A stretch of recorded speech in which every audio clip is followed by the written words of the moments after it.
Indonesia merupakan negara yang sangat rentan sekali terhadap kegiatan bencana alam. Salah satunya adalah bencana gempa bumi.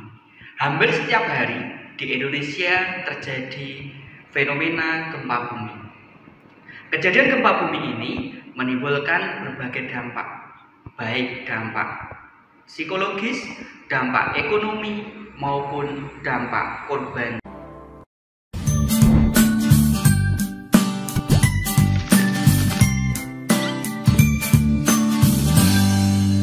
Berjumpa lagi dengan Pak Doni.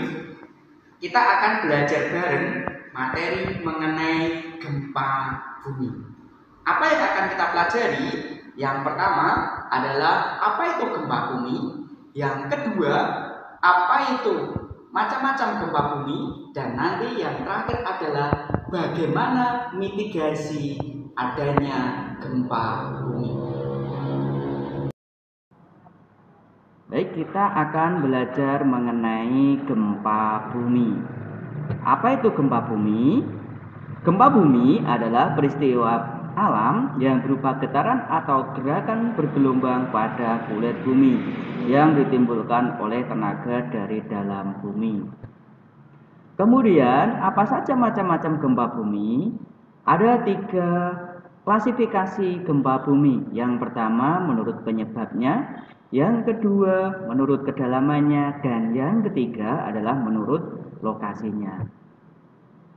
Menurut penyebabnya, gempa bumi dibagi menjadi 3. Yang pertama adalah gempa tektonik, yaitu gempa yang terjadi karena pergeseran lempeng bumi.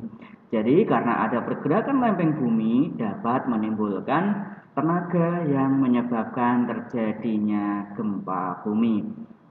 Yang kedua adalah gempa vulkanik, yaitu gempa yang terjadi karena letusan gunung api.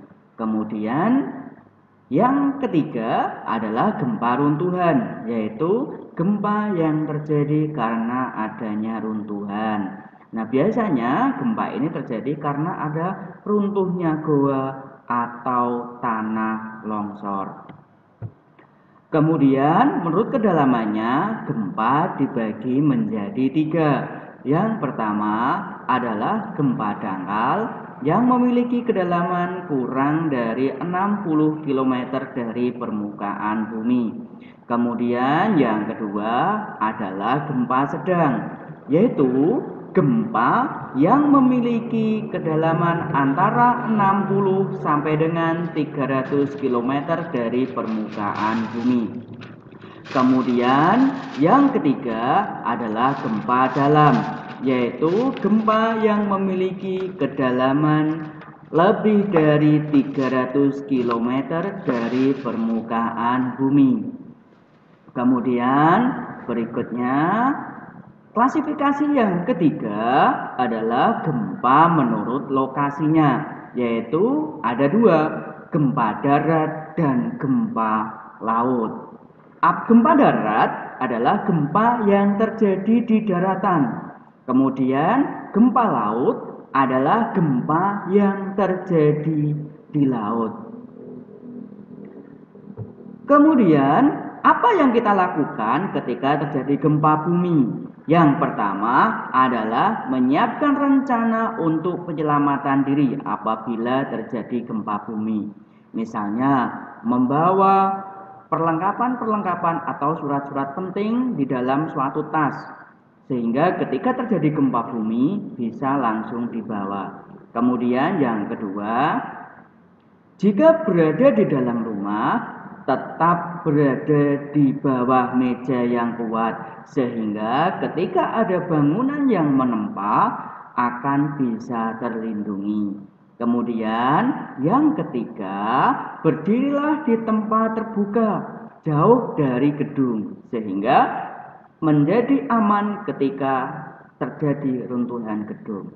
Yang berikutnya, jika di dalam mobil, berhentilah, kemudian berhenti di pinggir jalan. Kemudian berikutnya, matikan segala sumber api yang menyala, sehingga ketika terjadi gempa tidak menimbulkan bahaya kebakaran. Kemudian yang terakhir adalah jika berada di pantai, segera menjauhi pantai. Karena gempa juga bisa menimbulkan terjadinya tsunami. Ketika di pantai sebaiknya segera beralih menjauhi pantai. Itu tadi materi mengenai gempa bumi. Mudah-mudahan pembelajaran kali ini menjadi pembelajaran yang menyenangkan dan mudah-mudahan menjadi ilmu yang bermanfaat.